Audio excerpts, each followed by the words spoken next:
Hi guys, welcome back to my YouTube channel, Blessings Corner. So in today's recipe tutorial, I'm going to be showing you guys how I make my ginger garlic paste. If you're like me and you always love to have your ginger garlic paste at hand and available, then this video is for you.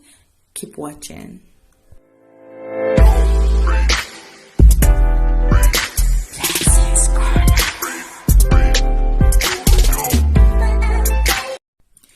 So for this paste, we're going to be needing fresh ginger, of course, and fresh garlic.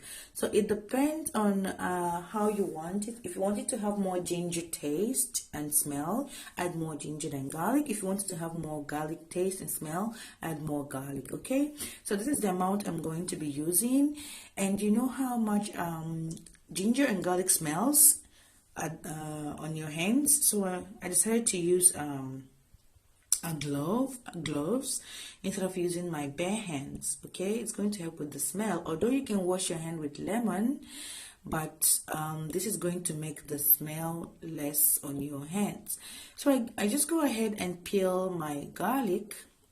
Another thing, you don't need to bring a designated time to do this task. If not, it's going to be daunting. So you can be watching a movie, make it when it's your turn to watch a movie or listen to music or documentary, anything, okay? Because it takes a little bit of time and nerves to do it. So if you bring it out as just a separate task, it's going to be frustrating. So here I have my ginger, and there are two ways I remove the peel of my ginger. I either scrape it with a knife or spoon. Here I'm using a knife, but you can use the back of a spoon. But the back of a spoon works better when the ginger is more fresh, like the skin is still more not wrinkled. But here I have some wrinkled ginger and I have some not so wrinkled ginger. So the first method I use is scraping with knife, or I can go ahead and peel, okay? But peeling removes lots of the ginger flesh, while scraping removes less of the flesh and more of the peel, okay? So, but anyone that is comfortable for you, you can use that particular method, okay? So I'll go ahead and peel everything and put it in my bowl. And yeah, don't forget to give this video a thumbs up if you find it useful. Share this video, of course, and please subscribe to my YouTube channel, Blessings Corner, if you haven't, for more videos like this.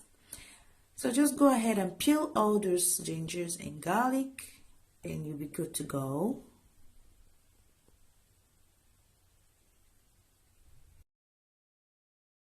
And here I'm done with all the scraping and peeling, and I'll go ahead and cut the ginger and some of the garlic that are huge into tiny pieces so it can blend easier on my food processor. So just do that.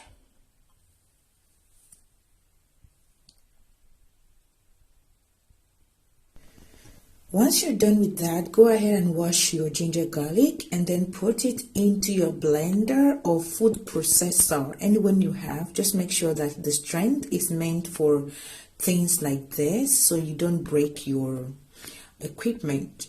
So you add the amount that can contain at a time. You can go twice or 3 times depending on the quantity you are trying to make into a paste.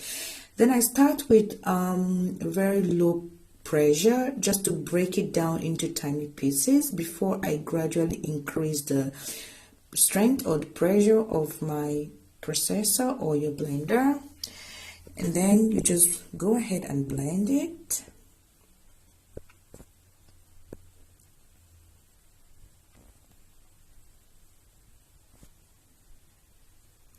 At intervals, you can use your spoon or spatula and scrape it down so that it can get to the blades of your processor or blender, and you can add more if there is still more space in there. And blend again. So to turn it into a paste, it's better to use a high pressure, the highest you have on your processor or your blender, to turn it from the tiny stuff to a paste. So here I'm done with the first batch. Go ahead and add another batch if you have it, and that is exactly what I'm doing right here, adding the second and the last batch I have. Repeat the same process till all of your ginger and garlic has turned into a paste, a very fine paste. Again, do not add water. It's just going to blend with the water from the ginger and garlic. You do not need to add any water because this is going to make it to go bad very fast. So just blend it. It will create its own water. And here it is. I'm done. Here I have a jar which I recycled. It's basically a jar from something else I bought from the store. As you can see, the label is there. So if you don't have this jar, you can buy from the mall, or you can recycle any container you have at home. Here I'm using my spatula to scoop everything, all of my paste, into this jar.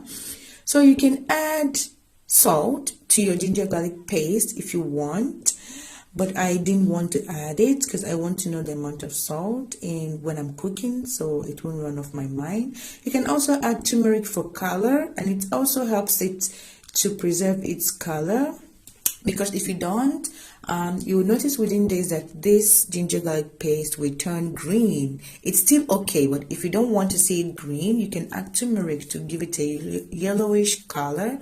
I didn't add turmeric because I don't mind it turning green. When it turns green, don't be scared. It's still okay. It smells good. It's still fresh. It's just the process that happened there. So you can add turmeric to avoid that process if you don't want to see that light greenish color, or you can add salt, or you can just add a little bit oil on.